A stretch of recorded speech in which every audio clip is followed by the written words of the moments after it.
इतना सन्नाटा क्यों है भाई? ऑल राइट दोस्तों, कैसे हैं आप? सत्ता खोने का दुख क्या होता है वो आप इन दो नेताओं से समझ सकते हैं। पहले तो हैं हमारे वन एंड ओनली और प्रेजेंट टाइम में लीडर ऑफ अपोजिशन राहुल भैया, जो कभी हमारे देश के भावी पीएम उम्मीदवार थे। वैसे आज भी वो अपने आप को समझते हैं, लेकिन 2014 के बाद वो लगातार सत्ता में वापसी की कोशिश कर रहे हैं, लेकिन अभी तक उनको सफलता नहीं मिली है।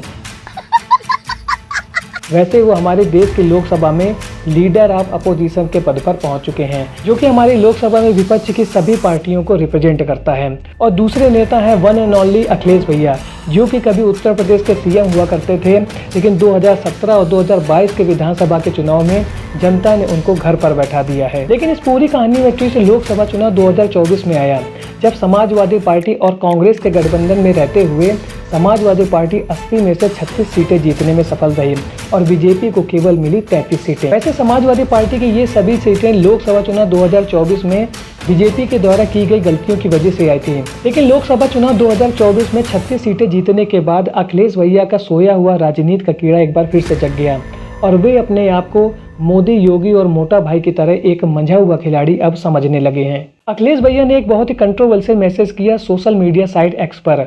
उन्होंने कहा, मानसून ऑफर है, 100 लाओ और सरकार बनाओ। अब अखिलेश यादव का यह मैसेज उस समय आया है जब उत्तर प्रदेश में भारतीय जनता पार्टी में कुछ ठीक नहीं चल रहा है।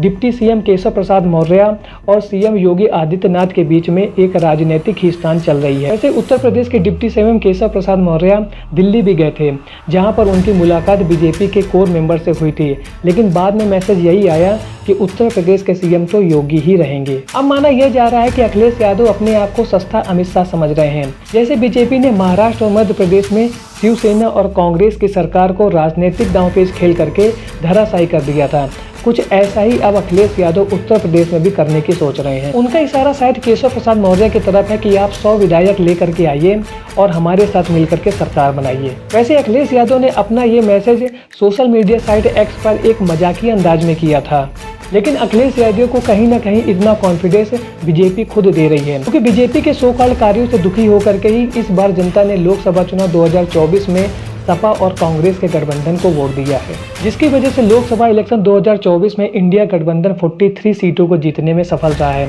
और यदि बीजेपी वालों ने अपनी हरकतों को सुधारा नहीं और वो ऐसे कार्य करते रहे जो जनता को पसंद नहीं आएंगे, तो एक बार फिर से जनता अखिलेश भैया और राहुल भैया की तरफ देखेगी। अब ये समझने की जरूरत सीएम योगी, पीएम मोदी और मोटा भाई अमित शाह की है। मिलते हैं ऐसे एक और नए वीडियो में, तब तक के लिए थैंक्स फॉर वॉचिंग।